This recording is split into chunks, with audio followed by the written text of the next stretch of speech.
संसार ताप मिट जाए मेरा, चंदन वंदन को लाया हूँ। ओम रूम परम पूज्य संत शून्याचार्य भगवान विद्यासागर जी महामुनिंद्राय संसार ताप विनाशनाय चंदनम निरूपामिति स्वाहा। जड़ को न मने जड़ समझा, नहीं अक्षय निधि को पहचाना।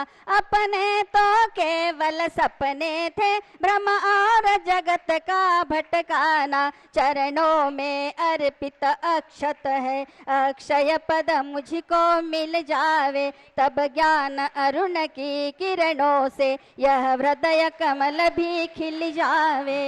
ओम रूम परम पूज्य संत शून्याचार्य भगवान विद्यासागर जी महामुनिंद्राय अक्षय पद प्राप्तये अक्षतम निरूपामिति। इन विषय भोग की मदिरा पी मैं बना सदा से मतवाला। तृष्णा को तृप्त करे जितनी, उतनी बढ़ती इच्छा ज्वाला। मैं काम भाव विध्वंस हेतु मन सुमन चढ़ाने आया हूँ। यह मदन विजेता बन न सके, यह भाव हृदय में लाया हूँ। ओम रूम परम पूज्य संत शून्याचार्य भगवान विद्यासागर जी महामुनिंद्राय कामबाणि विनाशनाय पुष्पम निरूपामिति स्वाहा। इस क्षुधा रोग की व्यथा कथा भव भव में कहता आया हूँ। अति भक्ष अभक्ष भके फिर भी मन तृप्त नहीं कर पाया हूँ। नैवेद्य समर्पित करके मैं तृष्णा की भूख भगाऊंगा। अब और अधिक ना भटक सकूं, यह अंतर बोध जगाऊंगा। ओम रूम परम पूज्य संत शून्याचार्य भगवान विद्यासागर जी महामुनिंद्राय क्षुधारोग विनाशनाय नैवेद्यम निरूपामिति स्वाहा। मोहंकार से व्याकिल हो निज को नहीं मैंने पहचाना। मैं राग द्वेष में लिप्त रहा, इस हाथ रहा बस पछताना। यह दीप समर्पित है मुनिवर, मेरा तम दूर भगा देना। तुम ज्ञान दीप की बाती से मम अंतर दीप जला देना। ओम रूम परम पूज्य संत शून्याचार्य भगवान विद्यासागर जी महामुनिंद्राय मोहंधकार निवा विनाशनाय दीपम निरूपामिति स्वाहा। इन अशुभ कर्म ने घेरा है, मैंने अब तक में नाना था। बस पाप कर्म त्यज पुण्य कर्म को चार अपनाना था। शुभ अशुभ कर्म के सब रिपुदल है, मैं इन्हें जलाने आया हूँ। इसीलिए तव चरणों में गुरुवर अब धूप चढ़ाने आया हूँ। ओम रूम परम पूज्य संत शून्याचार्य भगवान विद्यासागर जी महामुनिंद्राय अष्टक्रम दोनाय धूपम निरूपामिति स्वाहा। भोगों को इतना भोगा कि खुद को ही भोग बना डाला। साध्य और साधक का अंतर मैंने आज मिटा डाला। मैं चिदानंद में लीन रहूं, पूजा का यह फल पाना है। पाना था जिसके द्वारा वह मिल बैठा, मुझे ठिकाना है। ओम रूम परम पूज्य संत शून्याचार्य भगवान विद्यासागर जी महामुनिंद्राय महामोक्ष फल प्राप्त फलम निरूपामिति स्वाहा। के वैभव को पाकर मैं निश दिन कैसा अलमस्त रहा। चारों गतियों की ठोकर को खाने में ही अभ्यस्त रहा। मैं हूँ स्वतंत्र ज्ञाता दृष्टा, मेरा पर से क्या नाता है। कैसे अनर्घ पद पा जाऊं, यह अरुण भावना भाता है। ओम रूम परम पूज्य संत शून्याचार्य भगवान विद्यासागर जी महामुनिंद्राय अनर्घ्य पद प्राप्त अर्घ्यम निरूपामिति। बाओं की निर्मल सरिता अवगाहन करने आया हूँ। मेरा सारा दुख दर्द हरो, यह अर्घ भेटने लाया हूँ। हे तपो मूर्ति है आराधक है, योगीश्वर है महासंत है। अरुण कामना देख सके, युग युग तक आगामी वसंत। ओम रूम परम पूज्य संत शिरोमणी आचार्य भगवान विद्यासागर जी महामुनिंद्राय अनर्घ प्राप्त जयमाला पूर्णार्घ्यम निरूपयामि स्वाहा नमस्तु भगवान नमस्तु नमस्तु नमस्तु। ओम नमः सिद्धेभ्यः ओम नमः सिद्धेभ्यः ओम नमः सिद्धेभ्यः। अहिंसा परमो धर्म की आचार्य गुरुवर श्री कुंद कुंद भगवान की आचार्य गुरुवर श्री ज्ञान सागर मुनि महाराज की जय परम पूज्य संत शिरोमणि आचार्य भगवान विद्यासागर जी महामुनि राज जी की समस्त आचार्य संघ की।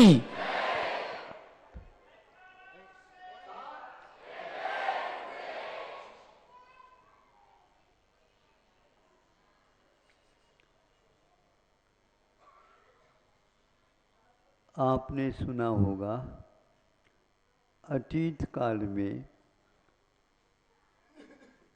सेना किस प्रकार अपनी रक्षा करते हुए रणांगन में कूदती है और एक हाथ से वह अपनी रक्षा करती है और एक हाथ से जो विपक्ष है, जो विपरीत मार्ग पर है, उसके ऊपर तलवार का प्रयोग करती।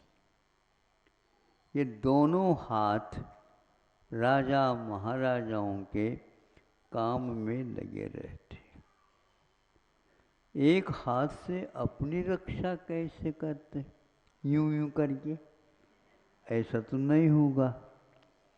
तो उसके एक हाथ में ढाल रहता। ढाल ढाल समझते हो? ये 6 ढाला में आपको मिलेंगे। 6 ढाल है। एक ऐसा ग्रंथ का संपादन किया दौलत राम जी ने जिसमें आप लोगों के लिए पूरे संक्षेप से किंतु सार के रूप में लिखा। उसमें अंतिम 2 ढाल ऐसे हैं, 12 भावना और एक मुनियों की चर्या क्या होती है बनने से लेकर के अंतिम स्थिति तक पहुंचाने वाला वर्णन उसमें मिलता। ये ढाल आपके लिए संक्षेप किंतु बहुत उपयोगी है। कई श्रावक इसका पाठ भी किया करते हैं। तो राजा के हाथ में एक हाथ में ढाल है। ढाल के अलावा कुछ भी नहीं मिलता क्या? हाँ सुनो, उसके ऊपर पर की तरफ से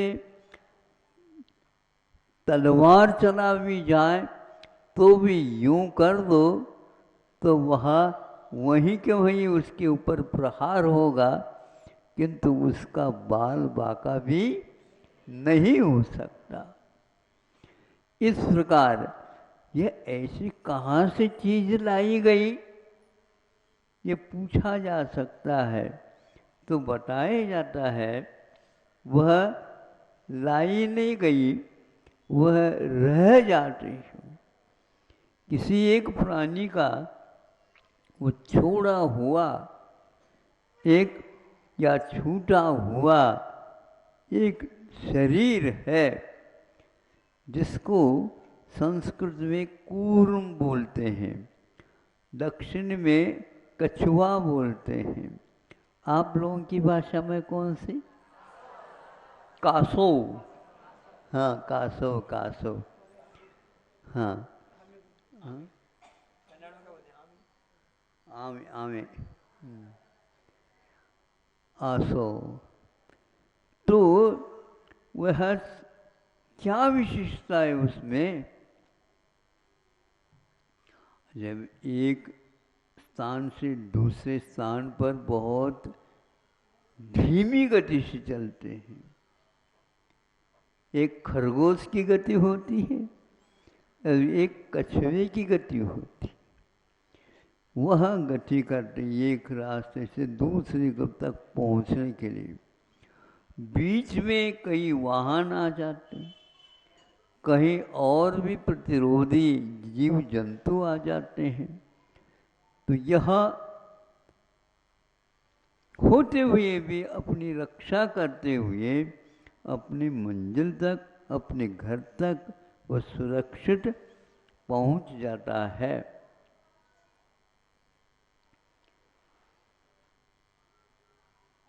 पूछने वाला पूछता है, ऐसी कौन से वह नाम कर्म है उसका जो कवच के रूप में उसे आजीवन अपनी रक्षा करता रहता है। आचार्यों ने श्रवणों के लिए और श्रावकों के लिए इसकी उपमा दी है। वह कैसा बच जाता है तो वैसा नहीं बचता। सारे अंग उपांग में इतनी कठोरता उसकी नहीं रहती है। पीठ में भी कुछ भी नहीं रहती, किंतु वह एकमात्र उसकी पीठ जो होता है उसके ऊपर ही यह विशेष रूप से ध्यान दिलाया गया कि वह जिस प्रकार अपने प्रतिपक्ष को आ जाता मारने के लिए तैयार होता है, उसी समय वह अपने 4 हाथ रहते हैं या 2 हाथ और 2 पैर या 4 पैर रहते हैं और अपने मुख को भीतर कर लेता है और अपने हाथ पैरों को भीतर करके वहाँ पर बैठ जाता है। उसको हिलाना चाहें तो एक संवाद मिला था और ये बिल्कुल सही है कि एक सिंह 2 सिंह हो जाते हैं और उसको खाना चाहते हैं, किंतु वह उसको पलटा तक नहीं सके। पूरी शक्ति लगा करके सिंगों की शक्ति लग गई, बार बार उसको ऐसे मुक्का को आदि देना चाहा, कुछ भी असर नहीं। अपने हाथ पैर दुखने लगे उनके, फिर धीरे से रवाना हो जाते हैं। दोनों तीनों सिंह भी उसमें हार जाते हैं। यह कूर्मवत् आचरणम भवतु, कूर्म के समान, कछुए के समान हमारा आचरण होना चाहिए। 5 इंद्रियों के दास बने हो, तुम्हारी रक्षा कैसी होगी उस कछुए से सीख लो। वो कछुआ कहता है, मेरे गुण तुम्हारे भीतर आ जाएं, तुम्हें मुक्ति मिलने में देर नहीं लगेगी, अवश्य मुक्ति मिलेगी। ताली बजना वालों को भी मुक्ति मिलती है, लेकिन उसकी तालियां बज रही आज। तो मुनि महाराज अपने इंद्रियों को वश में रखते हैं उस कछुए की भांति। इससे क्या होता है, इससे आश्रव रुकता है,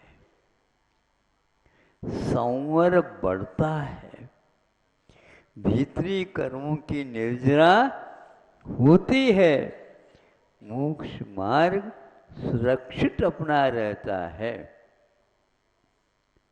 मार्गाच्चवन निर्जरार्थम, मार्ग से अच्छवन हो यानी स्खलन न हो। कौन सा मार्ग है, तो संवर मार्ग है। जो अच्छे अच्छे भी इसमें फिसल जाते हैं और अपनी रक्षा कर नहीं पाते। समाज के बीच में रह करके भी भोजन पानी आदि अनेक व्यवहार करते हुए भी श्रमण लोग और श्रावक भी अपने पद के अनुसार इंद्रियों के आश्रव से बचते रहते हैं और बचना चाहिए।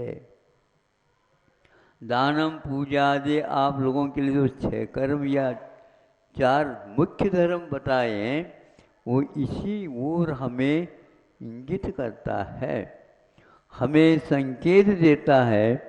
यहाँ पर रह करके ही हम अपना संरक्षण कर सकते हैं। श्रावक हमारे लिए क्या संरक्षण देगा?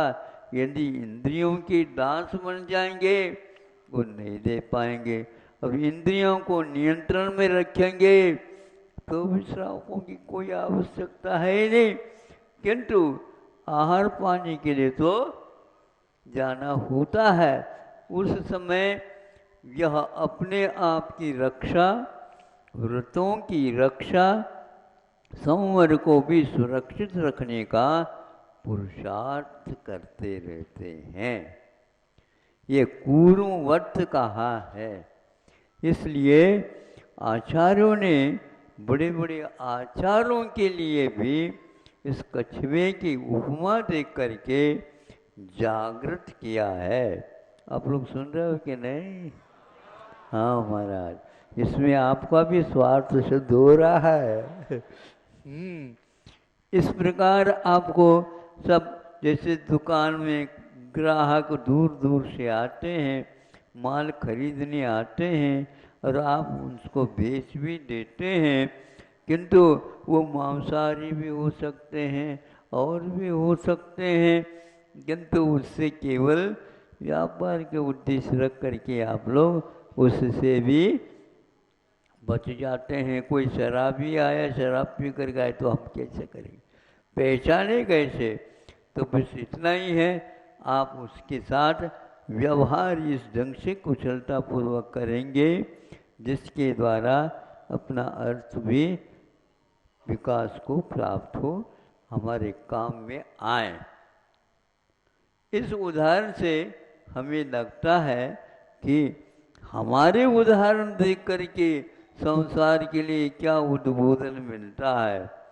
तो आचार्य कहते हैं कि ऐसे संसार को जो राग में, द्वेष में इत्यादि में डूबा है, विषय और कषायों को ही सुख का साधन मानता है, उसके लिए कहे सीख गुरु करुणाधार। करुणा को धारण करके हम लोगों के लिए सीख देते हैं। यह दौलत राम के द्वारा लिखी हुई पंक्ति ही है, क्योंकि ये करुणा के साथ जब कह देते हैं, सुनने वालों को भी लगता है इनको क्या पड़ी है, क्या स्वार्थ है। हमारे कल्याण के बारे में भी सोचा जा सकता है, क्यों नहीं सोचें?